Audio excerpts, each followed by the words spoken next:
Good morning everyone and welcome back. Do me a favour, go and give this video a like, that'd be awesome, and also subscribe if you haven't. When I left the house this morning it was actually raining. It has been raining for the last day or two. There's probably 25 mils in there, so we have had a little bit. It's actually Sunday today. I've got some more cows going at 1 o'clock. It's just gone 11 now. I've kept them real handy. This morning I put them in this paddock there just to have a little graze, and now I'll get them in and they can just stand on the yard till the truck comes. Come on up you get. Come on. There we go. Over the last couple of days what I've done is gone through the whole herd, picked out all the cull cows like these.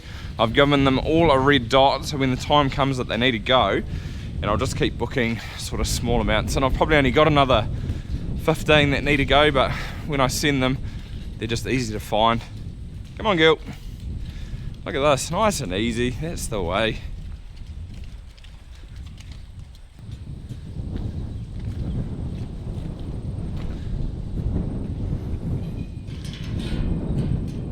I actually had a phone call the other day from a lady. I think she works for, is it Nate or something like that, I'm not sure what she works for, but she organised a TB test because it is time for us to do our herd. The last time we did it was 5 years ago. It is a little bit annoying, although it doesn't take very long. You just run them through the shed, she jabs them, and then she'll come back a couple of days and check. But we are on a 5-year plan, and through here, through this area through here, well probably most of the Waikato, it would be very uncommon to get it. I shouldn't say that actually. I should say it'd be near impossible to get it, especially here. I don't think we've probably ever had TB here at the farm, and there's not a lot of many places that would, especially being dairy. Maybe if your place backs onto a bit of bush, I mean, probably deer and pigs are probably the biggest carriers of TB in New Zealand, so they've got to be near sort of bushy areas. And we don't get any of those things here, unfortunately, so we're definitely not going to get it. But like I say, we are on a 5-year plan, which is pretty cool. It would be nice if we're on a 10, like a 10-year would be awesome. I'll probably talk about it a little bit more when we do the test, but we are considered clear, and that just means we haven't had it, obviously, and then 10 beside it. So it goes from 1 to 10, 10 being the highest. That means we've been clear for the last 10 years. You could be a C2, which means you've been clear for the last 2 years, or the opposite is infected. So you could be infected for 1 or 2 years, I think it is. I think if you're infected it only goes up to 2 years, and you would be on movement control if you did have it. And you'd also have to get regular tests where it might be every year, I think, and there's certain rules around it with trading stock and stuff like that. So there are rules. There's not many herds in New Zealand that do have TB. It would be, I'd be brave, but I'd say maybe a handful, possibly 10 to 20, something like that, and probably a lot of them are down in the South Island, like I was saying, around those real bushy lots. But maybe that's something we could ask the lady when she comes and does the test.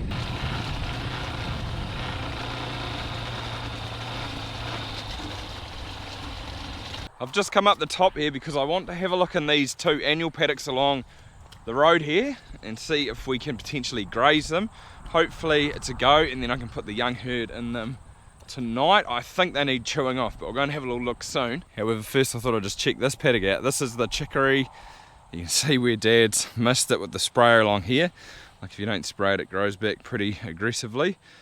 Not that that really worries me too much. And there's a couple of stripes up there too, but that doesn't matter. But this is looking really good, really good. It is just flying out of the ground now. I reckon maybe another 3 to 4 weeks and we could possibly be grazing this. It's probably a good, what would that be? Jeepers, that'd be nearly 4 or 5 inches. It's looking awesome. Oh yes, this is looking really thick actually.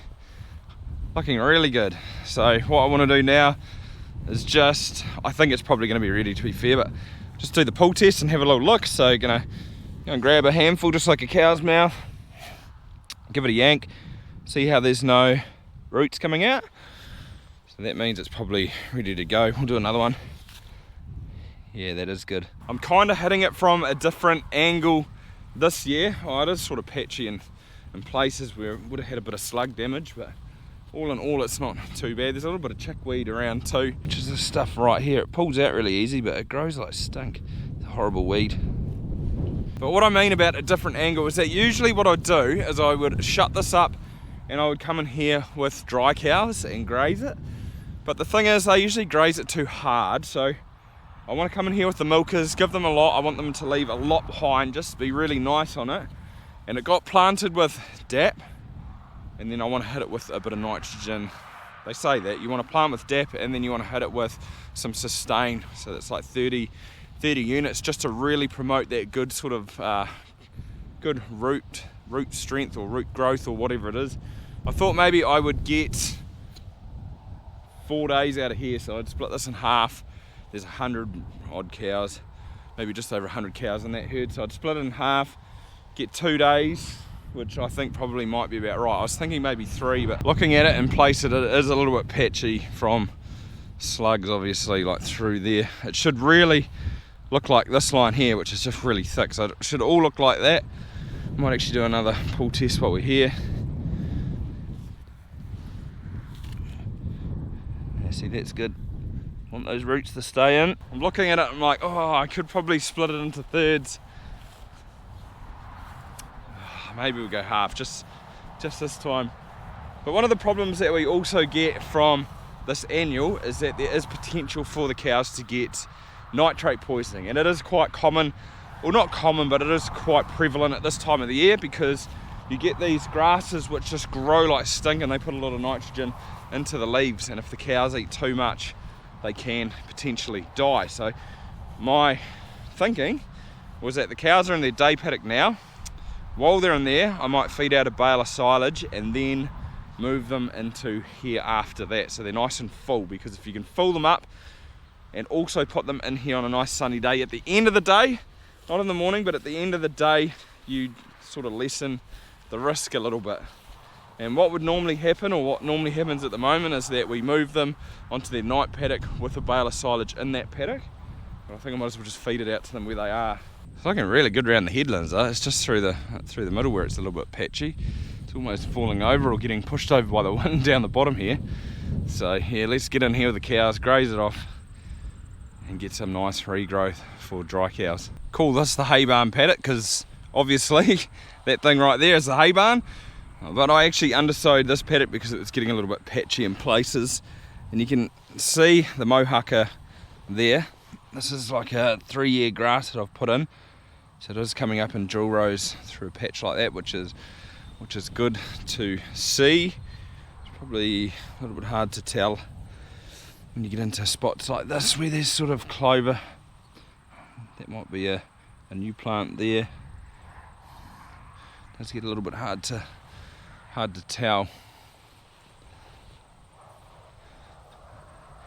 Oh yeah, these will be new plants. Actually, you can see the drill row. So there's a new plant there, there, all through there. Perfect. That's what we like to see. This will need a lot longer for those plants to get strong enough to get cows in here. But in the meantime, it can just keep growing away like it is. It is absolutely perfect conditions for growing at the moment. It's just so warm, which is really nice. I am in my jacket, but it wasn't for the cold, it was just really for wind. This paddock here though, this is straight mohaka as well. So it was drilled into maize stubble, and it's actually looking not too bad. A lot of slug damage as well, which isn't the best. But I learnt my lesson, so that's fine. Don't want to look at that. Put the blinkers on and look forward. Also, there is a big patch through the middle over there on the hill, but I re-drilled that. So when Lockie was here with the drill, I got him to run a line up there, and we put new seed in. This will be a wee way off grazing. Probably another, jeepers, I don't know, three weeks maybe.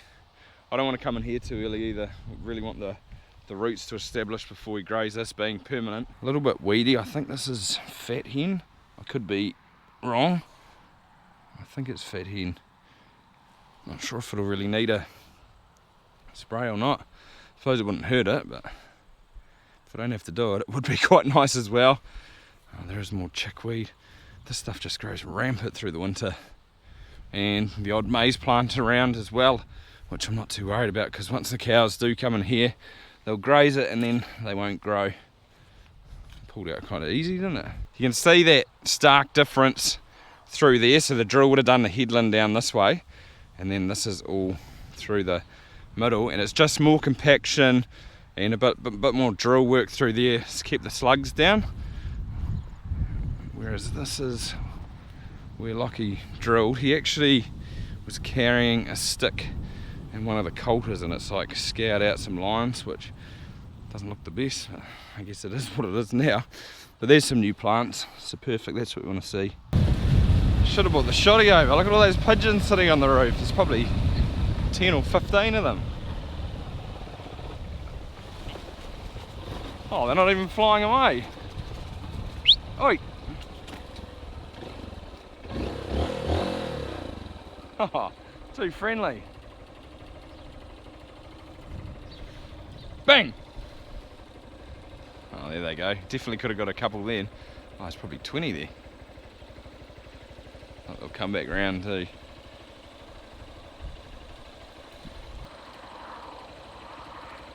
So there they go. Oh, probably a little bit far away, but while I'm up this way, it'd be quite good to come over and see how Mike's drill went, see if there's any new shoots popping up. I really hope there is.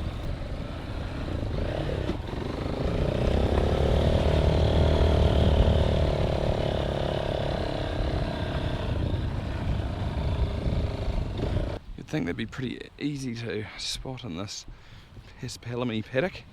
Oh, I can see them. Look, there's a new shoot. That'll almost be new too. New. There's a heap of seed through there. Oh, it actually looks really good. I think it's worked pretty well. It might be a bit hard to see on the camera, but there's actually a lot of new grass shoots coming out. Come over here and have a little look. There's somewhere else. Yep, there's one.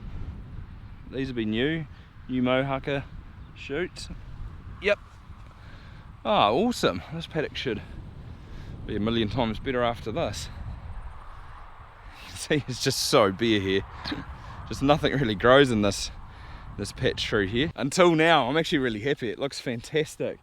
It'll be good to give it another month and then come back. It should be quite thick through there, I'm hoping. But yeah, time will tell.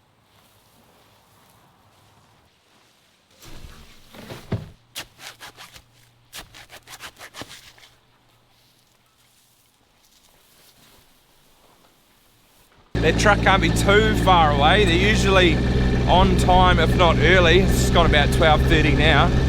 In the meantime, I thought I'd come and feed these calves.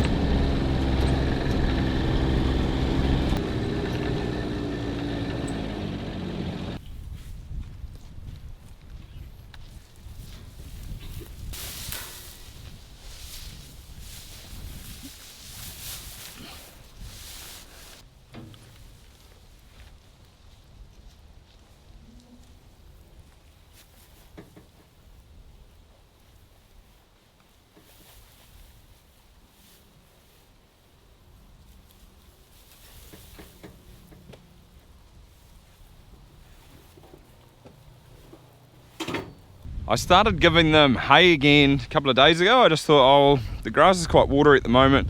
They probably need a little bit of roughage. They're also getting PK as well. But they're demoing it. They're going through about a bale a day at the moment, so that's good. Get that into them. Perfect timing. Although it looks pretty full to be honest. The only spare pens is there's one up top there and one down the bottom. So 4 of these will have to go up the top, which isn't the best, but it is what it is.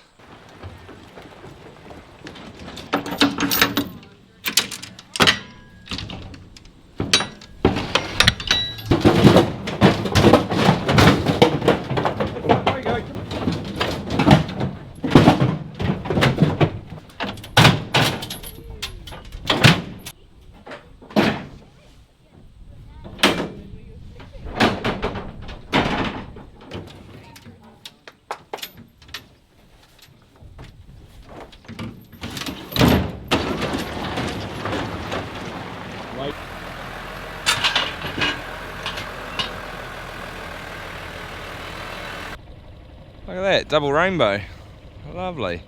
Change plan though, Dad has just come and fed out in here. Only fed half a bale out. I know I said I wasn't going to, but I just have. Half a bale in here, and then there's half a day, or half a bale in the break for tomorrow. So I'm only going to do 2 days here in the end. They're probably going to leave a heap behind, but that is kind of what I want them to do too. I was driving up the road then and a bee hit me in the forehead and then landed down on my neck and stung me. It's not too bad, it's not like blowing up, but it must have only just nicked or got its stinger in a little bit, but yeah, it sucks. Doesn't this planting look absolutely fantastic? I reckon it looks so good. I know I'm going to do an update. I am planning to do one. I thought when I do the other drain bit, when they plant that, I will do one then with it, because they can talk a little bit about how the plants are going. They said they're going really good though, in short. But there's a Manuka plant there. Like, it is quite hard to see in all the grass and weeds. Like, it is very weedy down the bottom, but it doesn't matter. The plants are still thriving, so that's good. That's what we want here. They had a pretty good feed today where they were. That's definitely going to help. There's a bit of sun around, which is nice. It was drizzling before. Maybe there's heaps in here. Maybe it was a little bit too much, but I really only just want them to take the tops off. Have a look tomorrow and see what it's like. Because those 8 went today, I'll need to grab some off Dad to get rid of his last row. So I actually grabbed 5 off him this morning, and then we'll just do 3 in the morning, which will be whatever is in his last row, I imagine. And then yeah, then he'll have 1 less to milk. I think he's only got 6 rows in here now, which will be pretty quick. They're all eating the silage. There's not too many eating the grass. I just wanted to have a little look and see what they are. Oh, there's a couple up here that might be eating grass. I'll just have a little look. I really just want to see is that when they do grab a mouthful, they're not pulling any roots out. There won't be any dirt come out with it. So that cow there, 111, she's just pulling grass, which is what I want to see. Go up and scare her and she'll lift her head up. Not scare her, but see, that's good. There's no root balls coming out.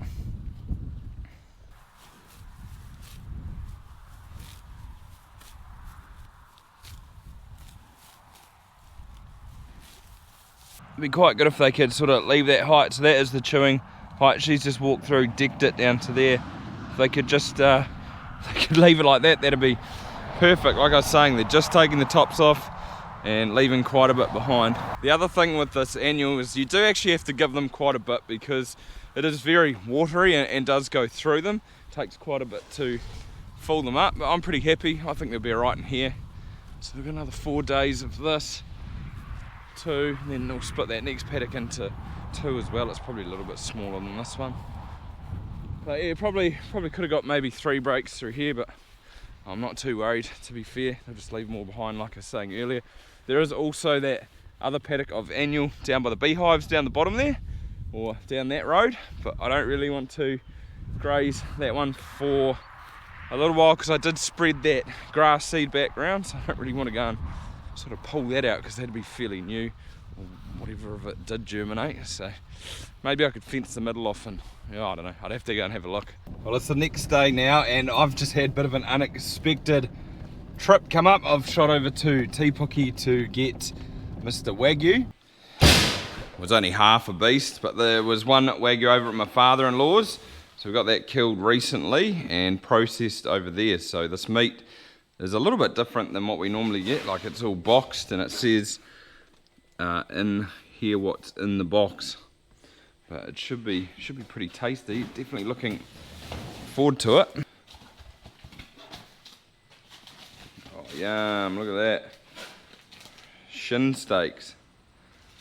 Just paper in between the layers. I like to get my steaks vacuum packed. I just reckon they last a little bit longer. Oh, there's a roast. Another roast. Oh, look at that. Look at the marbling in that. Yummy. It's only a little freezer, this one, but it's absolutely chocker.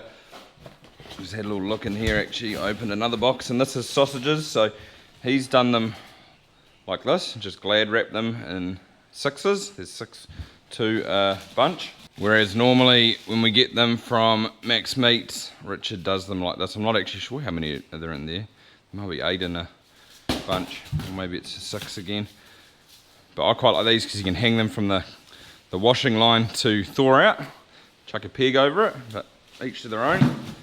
Doesn't really matter. That butcher's actually based in Edgecombe and John's closer, so he went and got it.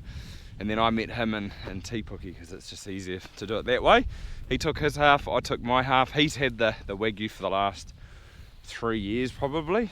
So hence the reason they got killed over there. These cows have been put on their break for today. And I just wanted to come over and have a little look and see how they've gone overnight. And it looks pretty good, pretty happy with it. There's the odd plant that has been pulled out like this. That's probably a good plant, but I'm not too worried. Like we'll get the odd one now, and then hopefully next time the roots would have improved a little bit. It won't be quite so bad, but they have left quite a bit, which is exactly what I'd planned or hoped had happened. I am pretty happy I halved it too instead of going thirds. I think it's worked out a lot better. That will pretty much wrap it up for this video though, guys. Hopefully you enjoyed it, and apart from that, I will see you next time.